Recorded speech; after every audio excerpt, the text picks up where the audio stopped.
Assalamualaikum warahmatullahi wabarakatuh. Perkenalkan nama saya Ryan Daryananta. Saya kelas karyawan Fakultas Teknik Sipil di Tanri Abeng University. Saya akan mempresentasikan materi tentang interkultural dari negara Yordania. Saya share screen dulu.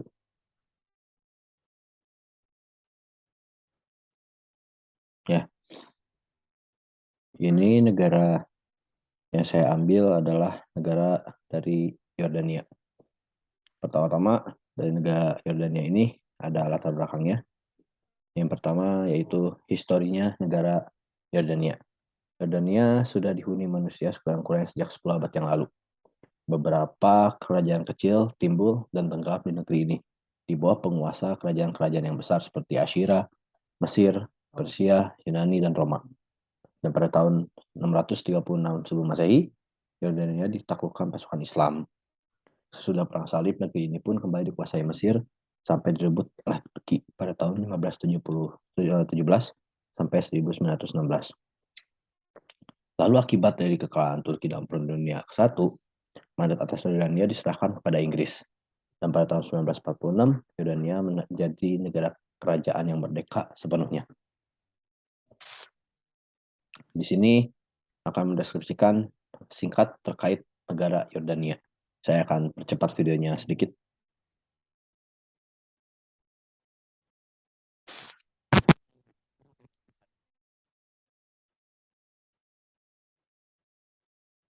Wilayah yang sangat subur. Lokasinya yang berada di pusat Timur Tengah sangat memberikan banyak manfaat bagi negara yang mempunyai luas wilayah sekitar 89.342 km persegi tersebut. Seiring berjalannya waktu, negara ini telah banyak bersentuhan dengan beragam kebudayaan kuno dalam sejarahnya yang panjang, seperti kebudayaan Sumeria, Akadia, Babilonia, Assyria, Mesopotamia, dan Persia. Jadi videonya secara lengkap bisa dilihat di Invoice YouTube channel tentang negara Yordania. Lalu topografinya, Yordania mencakup wilayah seluas kira-kira 89.200 km persegi, tidak termasuk wilayah tepi barat yang diduduki Israel sejak tahun 1967, kecuali di sebelah selatan yang hanya memiliki garis pantai pendek di Teluk Aqaba.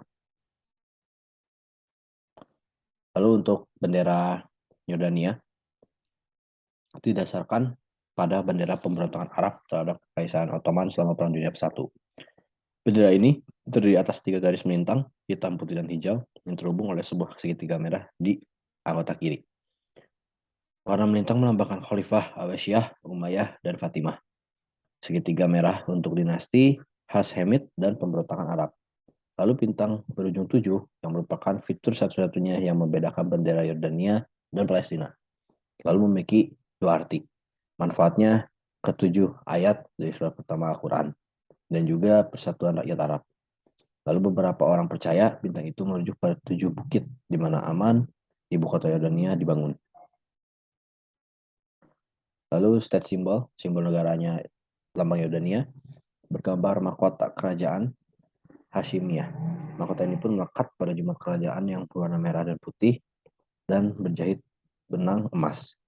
Keduanya melambangkan kekuasaan monarki Hashimiyah. Dua bendera ini pun melambangkan bendera revolusi Arab yang menjadi cikal bakal berdirinya negara tersebut. Lalu di sini ada kultur heritage-nya, cagar budaya yang ada di Yordania. Yang pertama ada benteng Kars al-Harana, lalu ada Petra, lalu ada Dead Sea atau Laut Mati.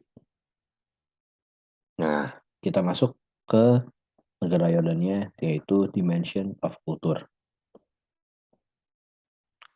Nah, untuk Power Distance of Yordania ini mendapatkan skor tinggi yaitu 70. Karena masyarakat Yordania bermasyarakatnya tidak sama. Sikap budaya terhadap ketidaksetaraan.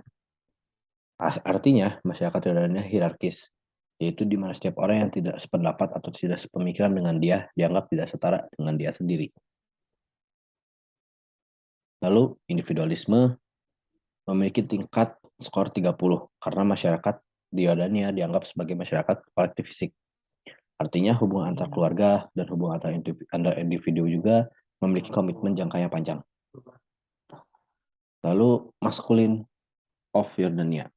Maskulin ini menunjukkan bahwa masyarakat akan didorong oleh persaingan, pencapaian, dan kesuksesan. Ditunjukkan dengan sistem yang dimulai dari sekolah sampai usia tua. Lalu untuk feminimnya, menunjukkan bahwa masyarakat ini peduli terhadap orang lain dan kualitas hidup, di mana kualitas hidup ini adalah tanda kesuksesan yang menonjol dalam bermasyarakat. Makanya masculinity Yordania ini memiliki skor 45, dikarenakan fokusnya hanya bekerja untuk hidup, orang yang menghargai kesetaraan, solidaritas, dan kualitas hidup. Bila mana ada konflik di dalam antar individu, mereka menyelesaikannya dengan negosiasi dan selalu berkompromi. Lalu, uncertainty avoidance of Yordania memiliki penghindaran ketidakpastian, lalu berkaitan dengan fakta bahwa mereka menilai masa depan tidak akan pernah diketahui atau membiarkannya terjadi. Dengan skor 65 ini, mereka memiliki preferensi yang tinggi untuk menghindari ketidakpastian. Lalu long-term orientation menggambarkan bahwa setiap masyarakat di sana harus mempertahankan beberapa hubungan dengan masa lalunya dan menghadapi tantangan masa kini dan sekarang. Mereka juga mempertahankan tradisi dan norma-norma yang dihadapi. Makanya dengan skor yang 16 menunjukkan bahwa masyarakat Jordania memiliki budaya normatif dan kuat. Selain kuat juga, mereka menegakkan keberanian absolut dan menunjukkan rasa hormat akan tradisi dan norma. Nah, lalu di sini kompetensi dan keahlian jika diterima pekerjaan atau studi di Yordania.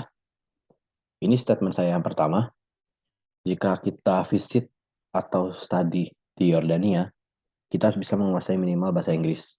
Karena pekerjaan di sana ataupun melanjutkan studi di sana pun, jika terkendala bahasa, maka akan berdampak pada komunikasi dengan lawan bicara. Lalu yang kedua, kita juga harus memiliki identitas diri seperti paspor atau tanda pengenal, agar jika ada masalah dalam imigrasi yang masuk ke Yordania bisa teratasi, dikarenakan negara Yordania ini termasuk ke dalam negara konflik. Lalu yang ketiga, jika kita melanjutkan studi di sana, untuk warga negara Indonesia, makanan di Yordania baik yang halal dan juga jika ingin menambahkan teman atau relasi, bisa mengunjungi KBRI ataupun mengikuti himpunan pelajar Indonesia yang ada di sana. Itu saja video yang bisa saya sampaikan. Mohon maaf bila ada informasi dan data yang kurang lengkap, karena sejatinya manusia tidak luput dari salah dan lupa. Di sini referensi yang saya baca untuk dimasukkan ke dalam materi saya, yaitu seperti ini. Itu saja yang bisa saya sampaikan. Mohon maaf bila ada salah kata. Assalamualaikum warahmatullahi wabarakatuh.